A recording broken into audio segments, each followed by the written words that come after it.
جن کے غم بھی حضور کے نام سے غلط ہوتا ہے۔ مسرتوں شادمانیوں کے لمحے کتنے بابرکت اور رحمت ہو جاتے ہیں جب حضور کے ذکر کی کھنڈ شامل ہو جائے۔ میاں صاحب نے کہا تھا دودھ ادرچے کھنڈ ڈلائیے مزہ ہو جاوے کیوں، تو دودھ پہلے میٹھا ہوتا ہے اس کے اندر چینی بھی شامل کر دی جائے۔ تو ایک تو یہ شادی کا موقع ہے، پھر خوشیاں دوبالا ہو جاتی ہیں جب حضور کا نام آ جائے، کیونکہ ان کا نام میٹھا ہے، دل آویز ہے۔ میرے شہر کے ایک پنجابی شاعر وہ لکھتے ہیں تینوں سینے دی میں ٹھنڈا کھاں، تینوں سینے دی میں ٹھنڈا کھاں، شہد گلاب تے کھنڈا کھاں۔ تو یہ انور مسعود صاحب ہیں تو مزاحیہ شاعر، لیکن جب نعت لکھنے پہ آئے تو قلم توڑ دیا۔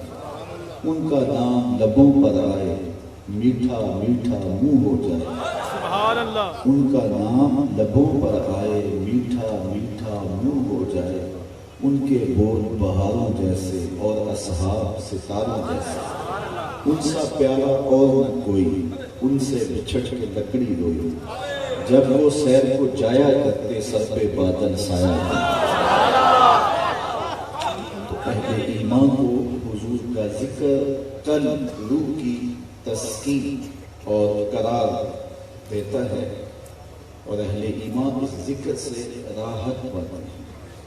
پوچھنے والے یہ بھی پوچھتے ہیں کہ یہ لکھا کہاں ہے؟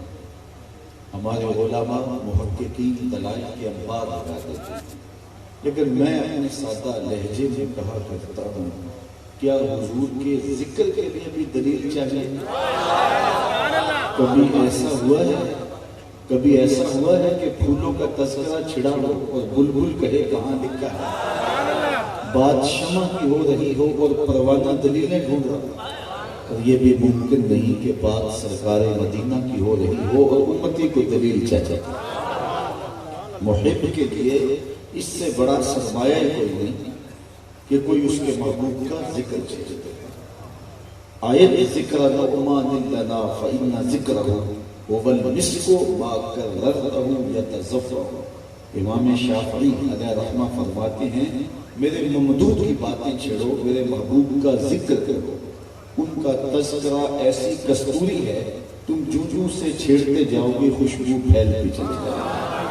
مطرب سے کہو کہ چھیڑے ذرا اس جان تمنا کا قصہ، مطرب سے کہو کہ چھیڑے ذرا اس جان تمنا کا قصہ، فرقت کے بھیانک لمحوں میں کچھ دل کو سہارا ہو۔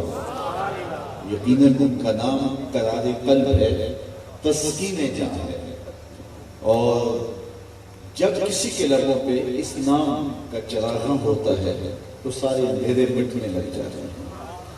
رومی علیہ رحمہ جنہیں اقبال نے بھی اپنا مرشد مانا، پھر جس کو اقبال نے مرشد مانا وہ پھر مرشد ہی ہو گیا۔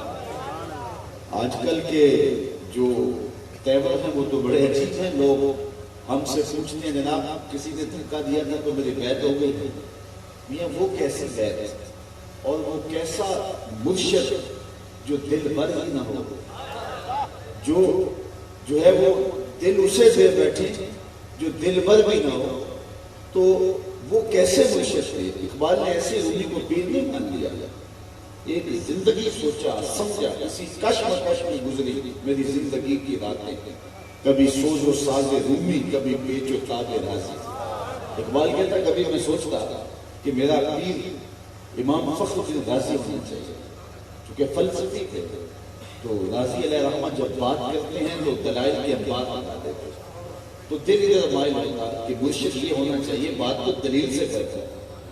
اور پھر جب میں رومی کو دیکھتا تو بات سادی سی ہوتی، سیدھی روح میں کھپ جاتی، تو کہا کہ میرا مرشد وہ ہونا چاہیے جو سیدھا دل پہ حملہ کرتا ہے۔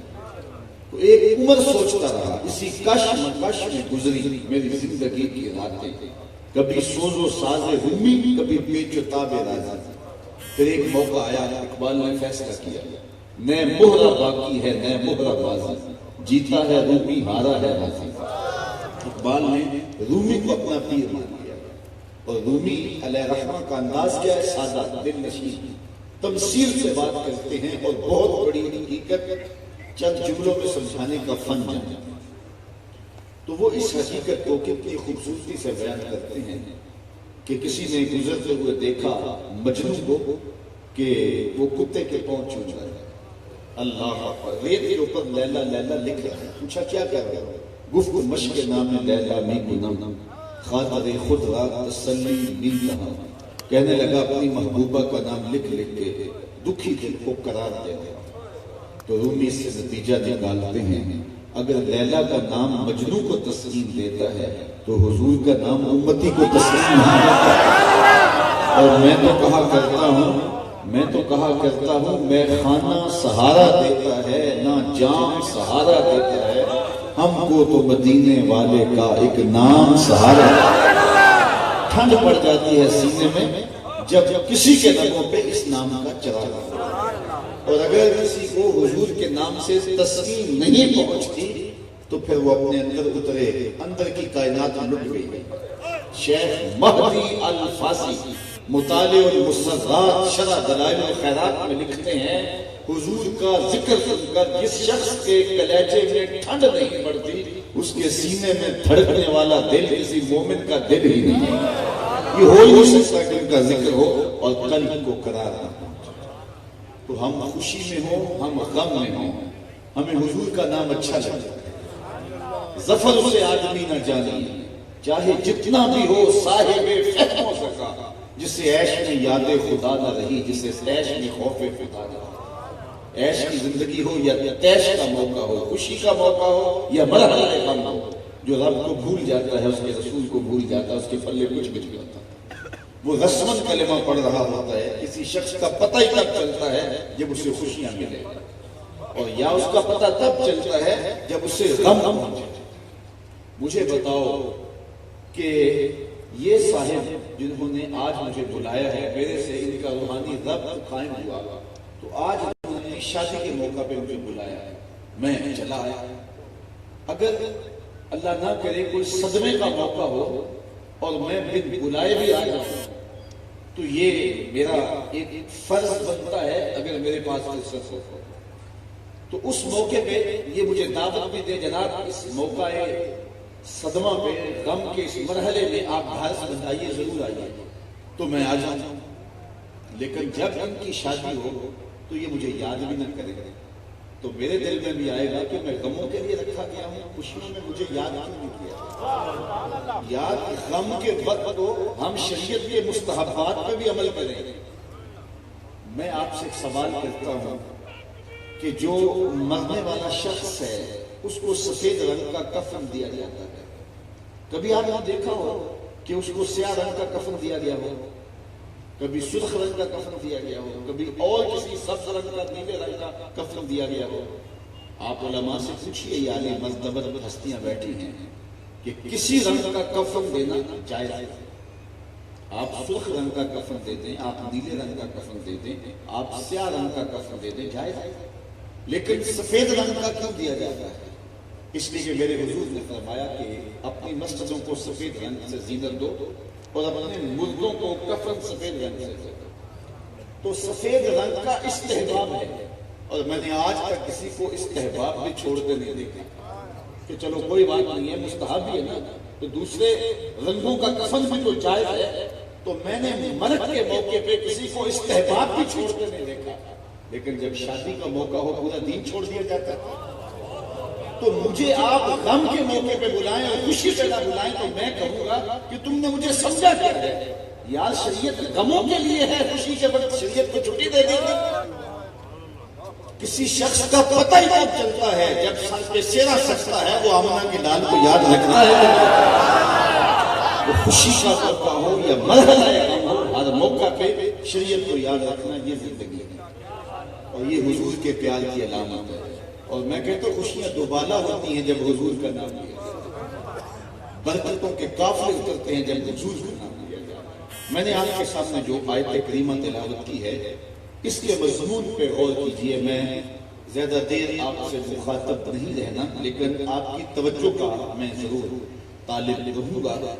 فرمایا اے ایمان والو، یا ایھا الذین آمنوا، اے ایمان والو، ادخلوا فی السلم کافہ، اسلام میں پورے پورے داخل ہو جاؤ.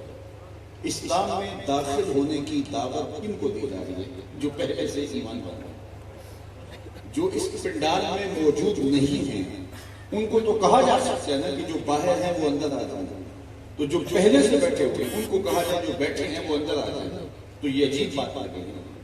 میں گفتگو نہیں کر رہا تھا تو حضرت نے کہا کہ اب آپ کے سامنے وہ آئیں گے اور کچھ کہیں گے، آپ زیادہ بلند کیجیے. تو یہ بات بنتی تھی اور میں یہاں آ کے بیٹھ گیا. لیکن میں اب گفتگو کر رہا ہوں، مجمع میں کوئی شخص اٹھ کے کہے جناب خطاب کیجیے، تو اسی کو حصول حاصل کہتے ہیں. جو چیز پہلے ہی حاصل ہے، میسر ہے، اس کا مطالبہ لغو کہلاتا ہے. کسی کافر کو تو کہا جائے کہ اسلام میں آ جا، جو پہلے ہی ایمان والا ہے، اور یا ایھا الذین آمنوا سے مستفاد ہے کہ وہ ایمان والا ہے، اس کو اسلام کی دعوت کیا مانا جاتی ہے؟ ایک دوسرے مقام پر فرمایا یا ایھا الذین آمنوا آمنوا باللہ ورسولہ، اے ایمان والو اللہ اور اس کے رسول پہ ایمان لانا.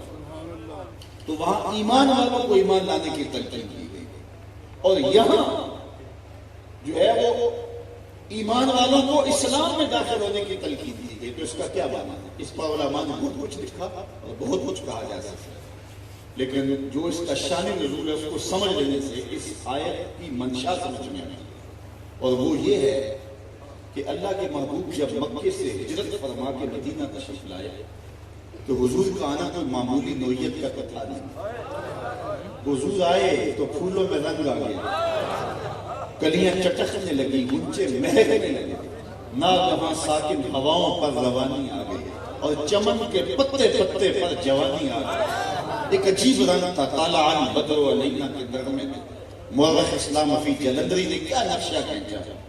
جنوبی سمت سے اٹھا ایک نوری غبار آ کر، جنوبی سمت سے اٹھا ایک نوری غبار آ کر سواد شہر میں داخل ہوا ڈاکہ سوار. نبوت کی سواری جس طرف سے ہو کے جاتی تھی، درود و نعت کے نغمات کی آواز آتی تھی. زباں پہ اشرق البدر علینا کی سزائیں تھیں، دلوں میں ما دعا للہ دائی کی دعائیں تھیں. کہیں معصوم ننھی بچیاں تھیں دف بجاتی تھیں، رسول پاک کی جانب اشارے کر کے گاتی تھی اور کہتی کیا تھی، ہم ہیں بچیاں نجار کے عالی گھرانے کی، خوشی ہے آمنہ کے لال کے تشریف. عجیب رنگ تھا. حضور ناکہ پہ سوار ہیں، لوگ گھروں کو سجائے منتظر تھے. سواری گزرتی دست بستہ عرض گزار ہوتے، ہلم الینا یا رسول اللہ الی العدد والعدد والمنع. حضور ہمارے گھر آ جاؤ، بڑے کھلے گھر ہیں، 4 مہمان آئے سنبھال لیں گے. حضور ہمارے پاس اسلحے بھی ہیں، کسی نے حملہ کیا توڑ کے رکھ دیں گے، ہمارے گھر آئے. اب مجھے بتاؤ، بہت سارے چاہنے والے ہوتے تو پھر بڑا مشکل ہوتا ہے. میں کسی شہر میں جاتا ہوں تو کوئی ادھر سے کھینچ رہا ہوتا ہے، کوئی ادھر سے کھینچ رہا ہوتا ہے. اب ہر شخص بے پناہ محبت کرنے والا ہوتا ہے تو میں کیا کہتا ہوں، میں کہتا ہوں یہ امتیاز سب جانے اور آپ جانے میں تو فارغ ہو جاتا ہوں. اس لیے کہ اب کس کا دل توڑا جائے اور کس کا دل رکھا جائے، 2 4 10 آدمیوں کو تو وقت دیا جا سکتا ہے. اب جب سارے پلکیں بچھائے کھڑے ہو اور حضور کے آگے عرض کرتے ہیں ہلم الینا یا رسول اللہ، لیکن حضور نے کیا کیا، اونٹنی کی مہار اس کی گردن پہ ڈالی اور میں خل السبیلہ ناقتی مامورۃ من اللہ، اس کی راہیں چھوڑ دو، میری اونٹنی اللہ کے حکم کی پابند ہے، جہاں یہ بیٹھے گی میں وہیں رکوں گا. اللہ اکبر. اچھا، عالی مرتبہ علماء کی زیارت طبع کے لیے ایک روایت عرض کرنے لگا ہوں. سبل الہدی و ارشاد کی امام صالح نے اس کو لکھا کہ جب اونٹنی گزری نا بنو نجار کے محلے سے تو یہ حضور کے ننیال تھے، انہوں نے بھی دعوت پیش کی. ذرا ان کے دعوت کے لفظ اللہ، انہوں نے کہا ہلم الی اخوالک یا رسول اللہ الی العدد والعدد والمنع. حضور ادھر تو آ جاؤ نا، یہ تو آپ کے ماموں کا گھر ہے، یہ تو آپ کے ننیال کا گھر ہے، ادھر تو آ جائیے. لیکن حضور فرمایا خلوا سبیلہ. پھر کیا ہوا کہ سہل اور سہیل 2 یتیم بچے تھے اور ان کی خالی جگہ پڑی ہوئی تھی. لوگ وہاں کھجوریں خشک کر کے چھہارے بنایا کرتے تھے. اونٹنی جا کے وہاں بیٹھ گئی. نیویں آدھا پرونا ہے میرا نبی، کوٹھیاں تے چڑھے ویکھتے رہے. اللہ اکبر. قریب ترین مکان حضرت ابو ایوب انصاری کا تھا رضی اللہ تعالیٰ عنہ کا. وہ جلدی سے آئے، سامان اتارنے لگے. اونٹنے کو اٹھایا جانے لگا تو کہا حضور اب تو بیٹھا رہنے دیتے، اب تو میرے بخت جاگ پڑے۔ پھر گھر لے گئے تو کیفیت کیا تھی، کہیں جو ہے وہ حسن غائب نہ ہو جائے تو میں ترجمہ نہیں کروں گا، فارسی کا لفظ لے لینا۔ پھر جب حضور ان کے گھر تھے تو ان کی کیفیت کیا تھی، امروز شاہ شاہ مہمان شدست و مارا، امروز شاہ شاہ مہمان شدست و مارا، جبریل با ملائک درباں شدست و مارا۔ کیا رنگ تھی، کیا کیفیت تھی۔ اب حضور جب مدینہ شریف میں آئے، حضرت انس کہتے ہیں میں 7 سال کا بچہ تھا، میں نے دیکھا کہ مدینے کی گلیاں چمک رہی ہیں، اتنا روشن میں نے کبھی نہیں دیکھا تھا۔ اب حضور کو ملنے لوگ آ رہے ہیں، دیکھنے آ رہے ہیں، زیارت کے لیے آ رہے ہیں، پھر جو حضور کو ملتا پھر حضور کے لیے۔ اب مدینے میں سیاسی غلبہ تھا یہودیوں کا، مذہبی جارہ داری بھی یہودیوں کی تھی، اسی طرح تجارت پہ قبضہ بھی یہودیوں کا تھا، معیشت پہ قبضہ ان کا، اقتصادیات پہ قبضہ ان کا، وہاں کی سیاست پہ قبضہ ان کا، وہاں کے مذہبی ٹھیکیدار بھی وہ تھے۔ جب حضور گئے نا تو لوگ حضور کی جانب جھکنے لگے کہ انہیں اپنا سب کچھ ڈولتا دکھائی دیا۔ تو جب سب کچھ ڈولتا دکھائی دیا تو انہوں نے میٹنگ کی، یہ مشکات باب فضل و صدقہ اٹھائیے، اس میں یہ روایت موجود ہے، اور انہوں نے کہا کہ اس آنے والے شخص سے مناظرہ کیا جائے، اگر مناظرے میں ہم شکست دے دی تو پھر ہمارا کام یہی پورا ہو جائے گا، ورنہ اگلا مرحلہ سوچیں گے۔ عبداللہ ابن سلام حضرت یوسف علیہ السلام کی اولاد سے تھے اور بہت بڑے حباز تھے یہودیوں کی، اور بڑے سلیقہ شکار شخص تھے۔ کہا ان کو بھیجو، یہ بات کرنے کا ڈھب جانتے ہیں۔ باقاعدہ 100 سوال انہوں نے خانہ ذہن میں ترتیب کیے کہ یہ سوال کروں گا، اس کا یہ جواب متوقع ہے تو اس پر یہ اعتراض اٹھاؤں گا، یہ جواب اس اعتراض کا دیں گے تو اس پر یہ سوال کروں گا۔ ایک پورا مناظرہ ترتیب دے کے سوالات کی گٹھڑی باندھ کے سر پہ حضور کی خدمت میں حاضر ہوئے۔ یہودی علماء کے ہاتھ اٹھ گئے کہ ہمارا مناظر جیت کے آئے، لیکن تقدیر ہنس کے کچھ اور ہی بول رہی۔ سودا لینے کے لیے بازار گئے، سودا لینے کے لیے بازار گئے، ہاتھ اس کے بکے جس کے خریدار گئے۔ عبداللہ ابن سلام جب حضور کی مجلس میں پہنچے تو صلہ رحمی پہ گفتگو ہو رہی تھی، جو توڑے تعلق کو جوڑ، جو محروم رکھے چوڑیاں بیٹھے، تو یہ جا کے بیٹھ گئے جہاں جگہ ملی۔ تو حضور نے گفتگو جب مکمل کی تو کہا عبداللہ ابن سلام آؤ تم کدھر آئے؟ تو یہ کہتے ہیں کہ جو ہی میں جا کے بیٹھا تو سوالوں کو گٹھڑی باندھ کے گیا، لیکن میں نے دیکھا اس کی گرہیں ڈھیلی ہونے لگی، پھر گرہیں کھلنے لگی، پھر ایک ایک کر کے سوال تتلیوں کی طرح اڑنے لگے۔ جب حضور بلایا تو میرے پاس ایک بھی سوال نہیں، تو پوچھا کدھر آئے ہو؟ کہا نوکر بننے آیا، غلام بننے آیا، تیری تک کے ادامہ میں مرید ہو، کہا میں تو غلام بننے آیا ہوں۔ تو حضور کے ہاتھ پہ بیعت اسلام ہے۔ اب جو دعاؤں کے لیے ہاتھ پھیلائے بیٹھے تھے کہ ہمارا مناظر جیت کے آئے، جب ان کے کانوں تک یہ خبر پہنچی کہ وہ دل ہار گیا ہے، مناظرہ کرنے گیا دل ہار گیا ہے، تو پھر ان سے گوارا نہ ہو سکا، وہ دوڑتے عبداللہ ابن سلام کے پاس آئے اور کوسنے لگے، عبداللہ ابن سلام انہیں یہودیت کی ناقانون لگ گئی، انہیں کوئی سوال پوچھا ہوتا، انہوں نے جواب دیا ہوتا، ہم سمجھتے کوئی بات نہیں ہے، عالم آدمی تھا، علمی پیاس بجھ گئی ہے، مان لیا ہے، تم نے ایسے ہی کیسے مان لیا؟ تو سنو عبداللہ ابن سلام نے جواب سننے کے قابل ہے، ابو داؤد شریف کے اندر موجود ہے۔ حضرت عبداللہ ابن سلام فرمانے لگے سمجھ مجھے بھی نہیں آئی، میرے پاس آج کیا ہوا؟ جب میں اس پیارے محبوب کے پاس آیا اور میں نے ان کے چمکتے چہرے کو دیکھا، عرفت انا وجہہ لیس بوجہ کذاب، تو میں جان گیا یہ چہرہ کسی جھوٹے کا ہو ہی نہیں سکتا، یہ چہرہ کسی جھوٹے کا ہو ہی نہیں سکتا ہے، چہرے پہ سچ لکھا ہے۔ اللہ اکبر، دیکھنے والے کہا کرتے ہیں اللہ اللہ، یاد آتا ہے خدا دیکھ کے صورت تیرے۔ امام زرقانی نے بڑی خوبصورت بات لکھی ہے کہ حضور سیر کرتے ہوئے مدینہ المنورہ سے باہر کسی جگہ پہ تشریف لے گئے، وہاں ایک قافلے نے پڑاؤ کیا تھا، چراگاہ میں ان کے اونٹ چل رہے تھے، ایک سرخ رنگ کا اونٹ حضور کو پسند آ گیا، قافلے والوں سے کہا کہ اس کو بیچتے ہو؟ انہوں نے نہیں بیچنا تھا۔ حضور نے پوچھا تو کہا بیچتے، کتنے کا بیچتے ہو؟ کتنے کا؟ سودا طے ہو گیا۔ فرمایا تاجرانہ قرض سے تو آیا نہیں تھا کہ قیمت ساتھ لے کے آتا تھا، میں تو آیا تھا یہاں سیر کے لیے اور یہ اونٹ مجھے پسند آ گیا، سودا بن گیا تمہارے ساتھ۔ اچھا تم رکو، میں اس کی قیمت اپنے شہر جا کے تمہیں بھیجتا ہوں۔ انہوں نے کہا میں منظور ہے۔ حضور چل دیے اونٹ لے کر کے اور یہ ہاتھ باندھ کے حضور کو دیکھتے رہے۔ جب آقا کریم نظروں سے اوجھل ہو گئے تو پھر دیر تک سکتے میں رہے، اور پھر جب سکتے سے باہر آئے تو ایک دوسرے کو دیکھنے لگے اور پوچھنے لگے، یار اس شخص کا پتہ نہیں پوچھا کہاں سے آیا تھا؟ جب کسی کو نقد سودا دیا جاتا ہے تو اس کا عطا پتہ نہیں پوچھا جاتا، ضرورت نہیں ہوتی، لیکن جب کسی کو ادھار سودا دے تو یا تو آپ اسے جانتے ہوتے، یا درمیان میں کوئی ضامن ہوتا ہے، یا کوئی چیز گروی رکھی جاتی ہے۔ کہا ایک شخص آیا، قیمتی اونٹ لے گیا، تم نے پتہ نہیں پوچھا، اس نے بتایا نہیں، درمیان میں ضامن بھی کوئی نہیں، اس نے کوئی شے بھی گروی نہیں رکھی۔ یار سب کی عقل میں پردہ آ گیا، کوئی اس کا پتہ ہی پوچھ لیتا۔ ایک بولا، یار جب وہ باتیں کرتا تھا منہ سے پھول جھڑتے تھے، میں تو اس منظر کو ہی دیکھتا رہ گیا۔ اذا تکلم رؤیا کالنور یخرج من بین ثنایاہ۔ ایک بولا، یار میں تو اس کی زلفوں کے پیچ و خم میں کھو گیا۔ ایک بولا، یار جب وہ مسکراتا تھا سامنے والے پہاڑوں پہ عکس پڑتا۔ ایک بولا، یار میں تو اس کی آنکھیں دیکھتا رہ گیا، کیا خوب سجڑنیاں اکھیاں ہیں، کیا خوب سجڑنیاں اکھیاں ہیں، جی میں پال کے سرائیاں رکھیاں ہیں۔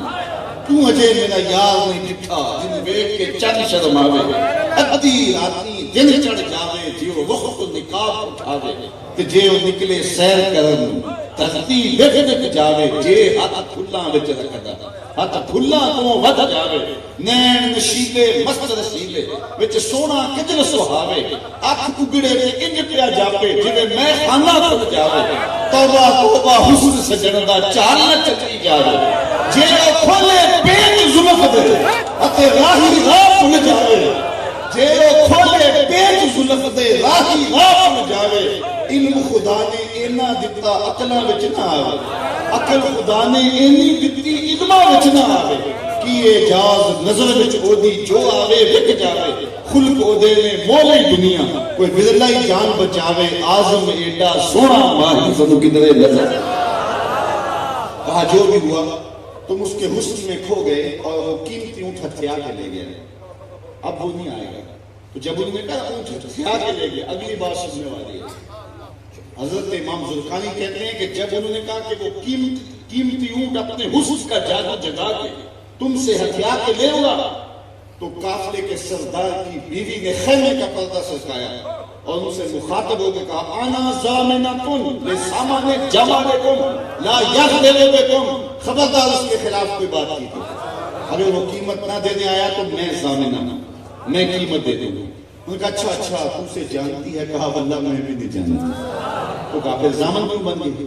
کہا جب تم سودا کر رہے تھے خیمے کی اور سے میں نے اس کا چہرہ دیکھا، اور جس کا اتنا سونا چہرہ ہو وہ جھوٹ بول نہیں سکتا۔ تھوڑی دیر کے بعد حضور کے غلام آ گئے، قافلے والے کون ہیں جن سے ہمارے آقا نے خریدا؟ انہوں نے کہا جی ہم لوگ ہیں۔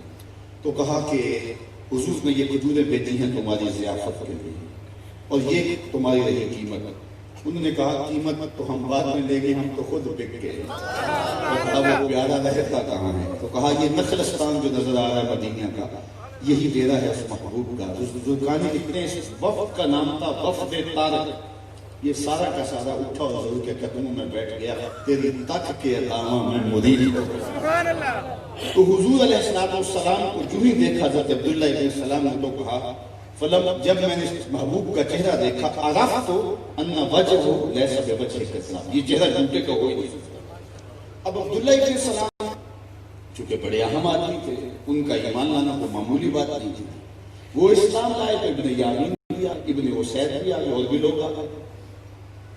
حضرت نبی رحمت صلی اللہ علیہ وسلم کا جو دیا ہوا دین ہے، اس میں کچھ چیزیں حرام ہیں، کچھ چیزیں فرض ہیں، کچھ چیزیں مکروہ ہیں، کچھ جائز ہیں، مباح ہیں۔ اونٹ کا گوشت شریعت اسلامیہ کے اندر مباح ہے، اگر آپ کو میسر ہو، طبیعت مانتی ہو، طبع میں اس کو کھانا اچھا لگتا ہو تو کھا لیں، اور اگر اچھا نہیں لگتا یا آپ کا روزمرہ نہیں ہے یا آپ کے علاقے میں نہیں، آپ کو میسر تو نہ بھی کھائیں، یہ وہ شریعت کا رکن تو ہے۔ ہم میں سے کتنے لوگ ہوں گے جنہوں نے آج تک اونٹ کا گوشت چکھ کر نہیں دیکھا ہوگا، اونٹ کا دودھ پی کر نہیں دیکھا ہوگا؟ تو یہ شریعت کے مباحات میں سے۔ لیکن یہودیت کے اندر اونٹ کا گوشت حرام سمجھا جاتا ہے اور اس کا دودھ بھی جو ہے وہ نہیں پیا جاتا تھا۔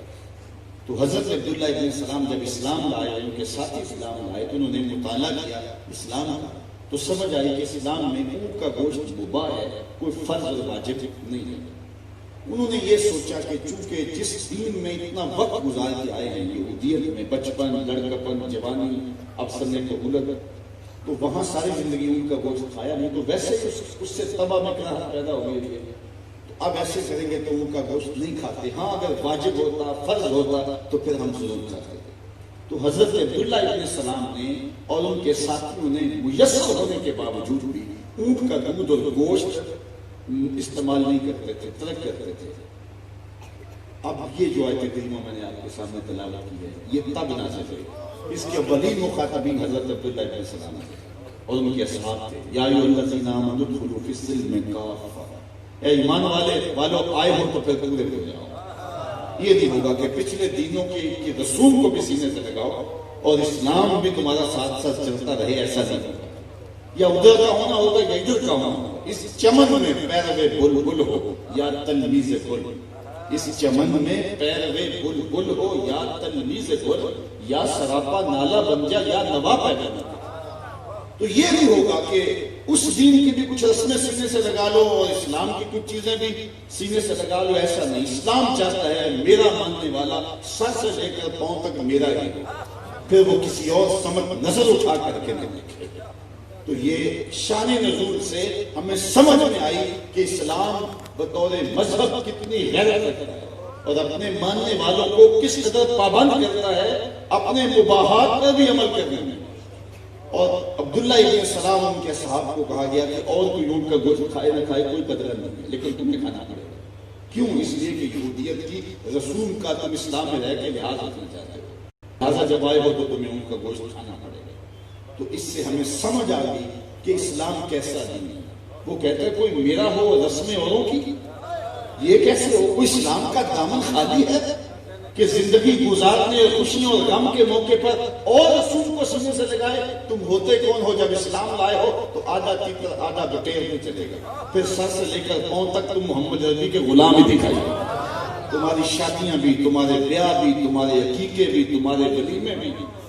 میں آپ سے ایک سوال کرتا ہوں، 3 اوقات میں سجدہ کرنا حرام ہے، عند طلوع الشمس وعند استوائها وعند غروبها، جب سورج سر پہ ہو، جب سورج طلوع ہو رہا ہو، جب سورج غروب ہو رہا ہو۔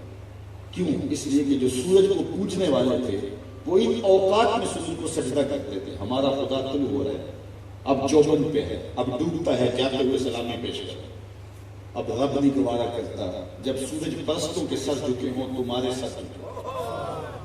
حالانکہ ہم جب صبح فجر کی نماز پڑھ رہے ہوتے ہیں سورج ہماری پشت پہ ہوتا ہے، اور جو کعبۃ اللہ کی دوسری جانب ہے وہ جب مغرب کی نماز پڑھ رہے ہوتے ہیں تو سورج ان کی پشت پہ ہوتا ہے۔ گو سورج ان کی پشت پر ہے لیکن وقت وہ ہے، کہا گوارا ہی نہیں کہ تمہارے اور ان کے سر ایک ساتھ جھکے۔ اسی طرح فرمایا کہ ایسا کرو کہ سحری کھایا کرو۔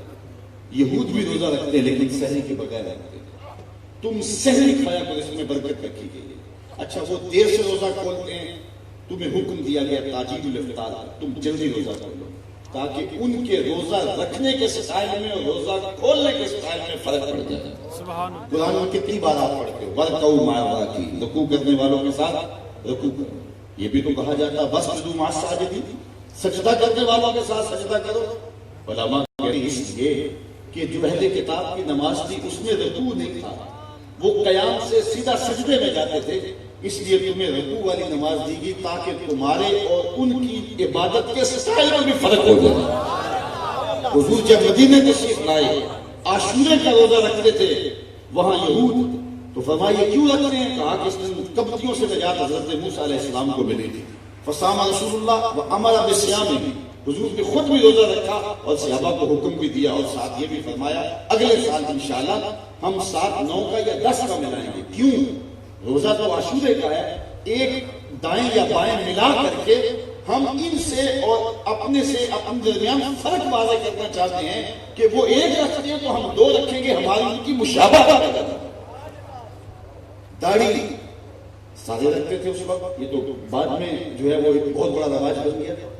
مشرکین مکہ کی بھی داڑھیاں تھیں اور یہود و نصارہ بھی رکھتے تھے، لیکن میرے حضور نے فرمایا استحصال لحیہ، وہ داڑھی کے اندر گانٹھے دیتے تھے، موتی پروتے تھے اور مختلف اس کے ڈیزائن بناتے تھے، جس طرح آج کل بھی کچھ نوجوان معاذ اللہ عجیب و غریب ڈیزائن بناتے ہیں، تو وہ ڈیزائن بناتے تھے، اس کے اندر موتی پروتے تھے۔ میرے حضور نے فرمایا من عقد لحیتہ ان محمد بری منہ، جس نے اپنی داڑھی کو عقد کیا، اس کو بل دیے، اس کی مہندیاں بنائی، اس کے اندر موتی پروئے یا اس کی ایسی شکل بنائی، فرمایا میں محمد اس سے بیزار ہوں۔ داڑھی رکھنی ہے لیکن داڑھی کی بھی ان سے مشابہت نہ ہو۔ اس طرح امامے کی بات آئی، فرمایا وہ ٹوپی کے بغیر باندھتے ہیں، تم ٹوپی پر باندھو تاکہ تمہارے اور ان کے باندھنے کے سٹائل میں فرق ہو جائے۔ یعنی اسلام اپنے ماننے والوں کا کیسا الگ تشخص دیکھنا چاہتا ہے۔ آج لوگ کہتے ہیں جناب اندر سے بندہ مسلمان ہونا چاہیے، باہر کا کیا ہے، تم نے تو دین کو تنگ کر دیا ہے۔ میں ایک سادہ سا سوال پوچھا کرتا ہوں، اگر پاکستانی آرمی کا میجر انڈین آرمی کے میجر کی وردی پہن لے تو اسے کورٹ مارشل کیا جائے گا یا نہیں کیا جائے گا؟ وہ کہے گا جناب وردی کا کیا، میں اندر سے پاکستانی ہوں، یہ مجھے اچھی لگی بھلی لگی تو میں نے پہن لی۔ تو کہا جائے گا جب تیرا ظاہر پاکستانیوں جیسا نہیں ہے، باطن کا اعتبار کیسے؟ کورٹ مارشل کیا جائے گا۔ یار جس کو محمد عربی کی وردی اچھی نہیں لگتی ہے اس کے باطن کی بات ہم کیسے کریں گے؟ محمد دی زیارت محمد دے رنگ میں ٹھگ بازیاں جانے پیارا۔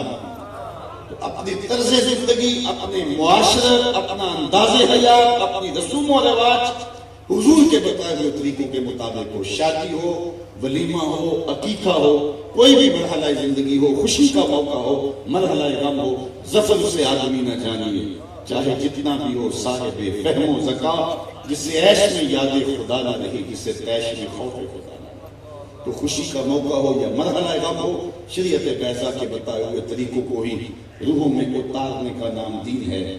تو جس بھی موقع پہ آپ ہوں گے، جس بھی مرحلہ زندگی میں ہوں گے، شریعت کو جب اپنے جو ہے وہ ساتھ لگا لیں گے اور تمہارا طرز زندگی ایسا ہوگا۔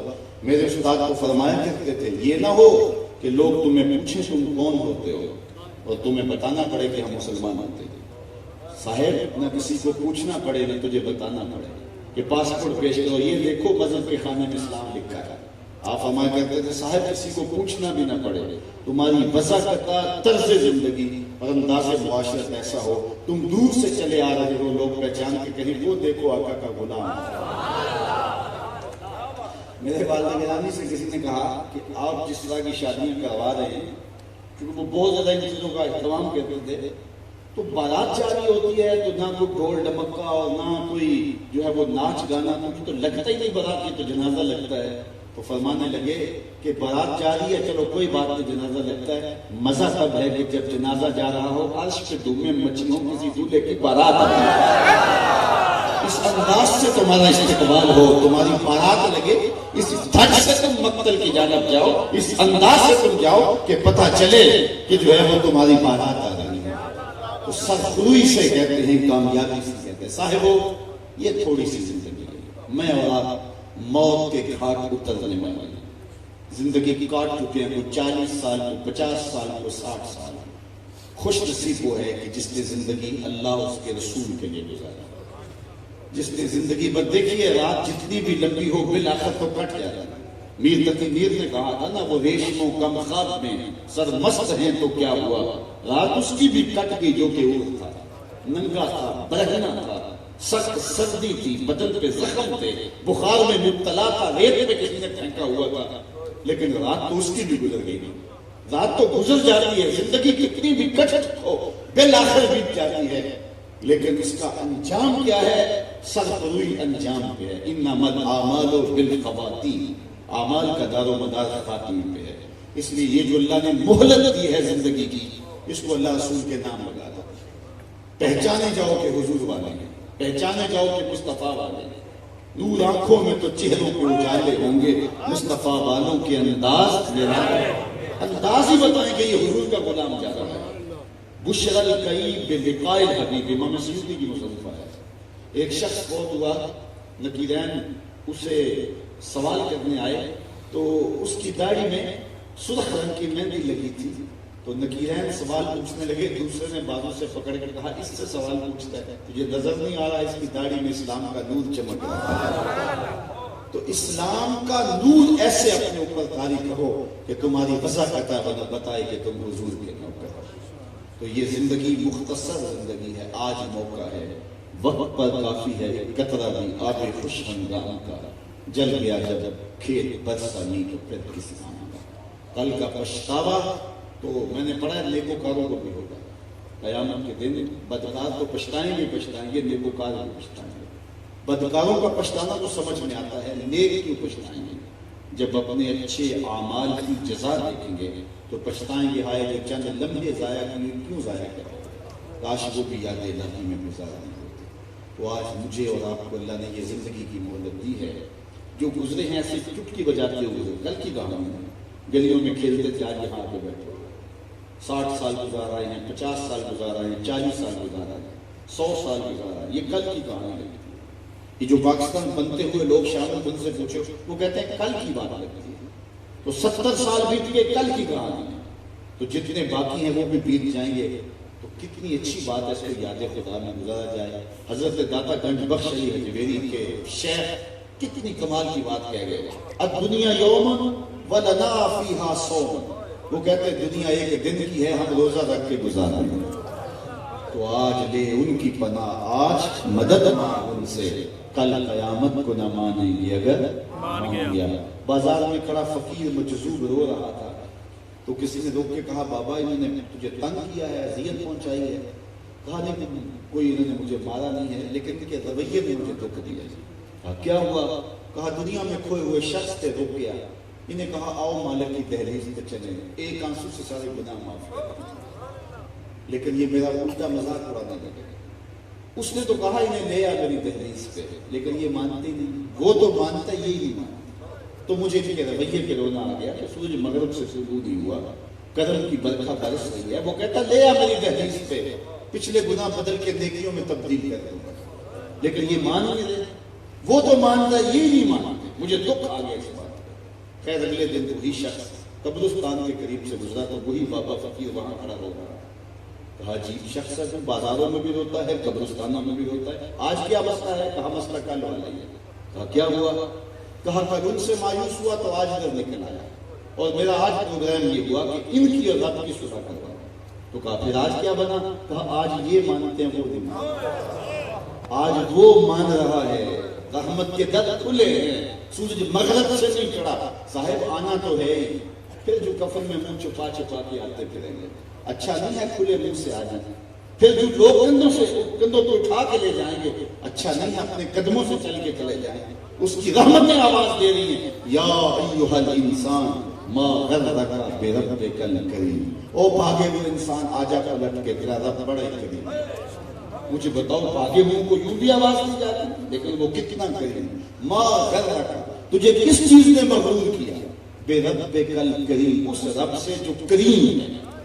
کبھی آپ نے دیکھا ہوگا کوئی نالائق بچہ گھر سے بھاگ جائے، وہ تو شاید کسی ہوٹل میں برتن مانج کے اپنے پیٹ کی آگ بجھا رہا ہوتا ہے، لیکن ماں کے حلق سے نیچے لقمہ نہیں ہوتا، وہ جو ہے وہ لوگوں کو پوچھتی کرتی ہے کہ میرے بیٹے کو اس نے دیکھا تو نہیں، باپ اخبارات میں اشتہار چھپاتا ہے، اس رنگ کا، اس طرح کا لباس، وضع کرتا ہے ایسی، اٹھنے بیٹھنے کا سٹائل یہ، بولنے بات کرنے کا طریقہ یہ، اتنے دنوں سے گھر سے گما ہے، کسی کو ملے تو اس نمبر پہ اطلاع کرے، اتنا انعام بھی دیں گے، نیچے لکھا تھا نوٹ، اگر وہ خود پڑھ رہا ہو تو واپس آ جائے، اسے کچھ نہیں کہا۔ تو جب بھی میں پڑھتا ہوں تو میری نظر وہاں سے اٹھ کے اس آیت پہ آتی ہے، میرا رب بھی کہتا ہو بھاگنے والے انسان آجا پلٹ کے، تیرا رب کریم ہے، کچھ نہیں کرے گا، آجا، تیرا اس کا رشتہ کتنا برا ہے، الذی خلقک کا، وہ تیرا خالق لگا، ماں نے جنم دیا ہے، تخلیق نہیں کیا، اور اتنا پیار کرتی ہے کہ دنیا کے ترازو پہ ماں کے پیار کو تولا ہی نہیں جا سکتا۔ یہ سڑکوں کے کنارے کتنے کتنے بڑے ترازو نصب کر دیے گئے ہیں، پورا کنٹینر تول لیا جاتا ہے، لیکن میں کہتا ہوں آج تک کوئی ایسا ترازو نہیں بنا جس پہ ماں کا پیار دیتا ہے، اس کے سینے میں تڑپتی ہوئی ممتا، الفتوں کے جذبات، شہر میں آ کر پڑھنے والوں بھول گئے ہو کس کی ماں نے کتنا زیور بیچا، پیٹ پالنے کے لیے اولاد کا کسی کے گھر کے برتن بھی مانجنے پڑے تو ماں اس سے بھی گریز نہیں کرتی۔ ایک شاعر وہ ہے تاوش، اس نے تو قلم ہی توڑ دیا نا کہ مدت ہوئی میری ماں نہیں سوئی تاوش، میں نے ایک بار کہا تھا مجھے کیا کرتا، کہا بچپن میں میرے منہ سے نکلا تھا امی مجھے رات کو ڈر لگتا ہے، میری ماں آج بھی میرے بستر پہ پھونکے مارتی ہے۔ اولاد کے لیے اتنا پیار ماں کیوں کرتی ہے؟ اس لیے کہ اس نے جنم دیا ہے۔ توجہ چاہوں گا، جس نے جنم دیا ہے وہ اتنا پیار کرتی ہے تو جس نے خلق کیا ہے وہ کتنا پیار کرتی ہے۔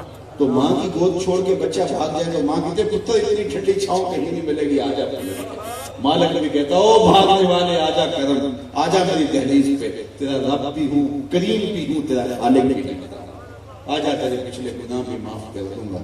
آج کا یہ لمحہ موجود ہمیں دعوت دیتا ہے کہ ہم اپنی آخرت کی تیاری کر رہے ہیں، قبل اس سے کہ کوئی حجت باقی نہ رہے۔ آج ایک لمحہ یاد خدا میں بسر کر دیں۔ اقبال کے سارے کلام کا رس نچوڑیں تو جوس یہی نکلتا ہے کہ محمد سے وفا تمہیں تو ہم تیرے ہیں، یہ جہاں چیز ہے کیا لوح و قلم تیرے ہیں۔ اقبال کہتے ہیں پھر لوح بھی یعنی تختی بھی تمہیں دے دی جائے گی، قلم بھی تمہارے ہاتھ میں دے دیا جائے گا، پھر جو لکھنا ہوا سو وہی لکھ لینا۔ پھر تیرے تقدیر کے فیصلے واشنگٹن میں نہیں ہوں گے بلکہ خدا بندے سے خود پوچھے گا بتا تیرے رضا۔ لیکن شرط یہ ہے کہ وفا کا رشتہ حضور کے ساتھ مستحکم ہو، مضبوط ہو۔ وآخر دعوانا ان الحمد للہ رب العالمین۔